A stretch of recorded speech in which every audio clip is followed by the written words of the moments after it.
Similar to Chef, Puppet is another configuration management tool that we want to look at. This is Cisco's preferred solution for their own devices and probably the most popular orchestration solution at the time of this recording. Catalyst and Nexus switches, as well as the Cisco Unified Computing System, all support the use of Puppet. Similar to Chef, Puppet is also a client-server configuration that uses a pull model for configuration management. In Puppet, the server is referred to as a Puppet master, while the clients being managed are referred to as Puppet agents. These agents are installed locally on each device that's under the management of Puppet, such as switches or servers. Puppet uses its own configuration language based on Ruby that was designed with accessibility in mind for administrators because it requires very little programming experience to understand the syntax. This is what's referred to as Domain-Specific Language, or DSL. The Puppet Master is a machine that contains all of the configurations for the different clients that are being managed. This is a master server where configurations are created and edited. This is also a Linux-based machine that's responsible for all of the configurations, or Puppet codes. Any programmed automation tasks are executed within the Puppet console and stored in the Puppet database, or the Puppet DB for short. Agents will pull configuration information from this database and apply those locally.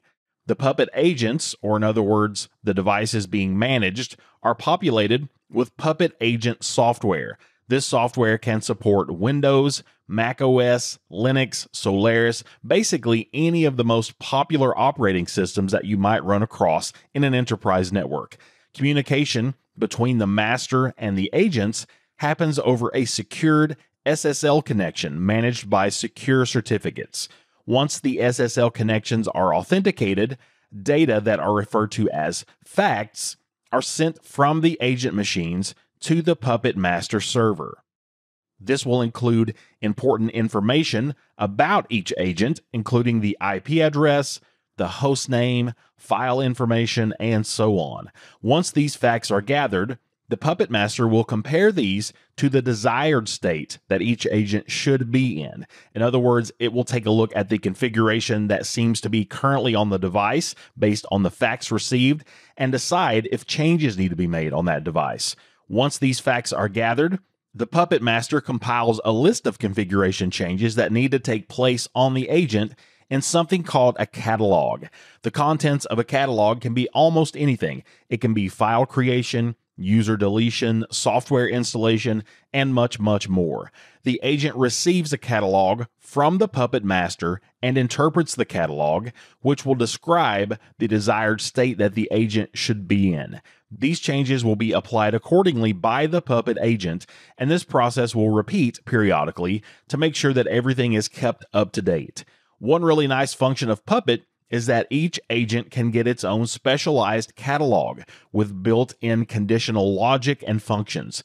This makes sure that each agent is receiving only the necessary instructions, and therefore that reduces the CPU and memory consumption of the agent, and it generally makes it much quicker as opposed to sending out a catalog that's the same across the board and performing functions that might not need to be performed necessarily.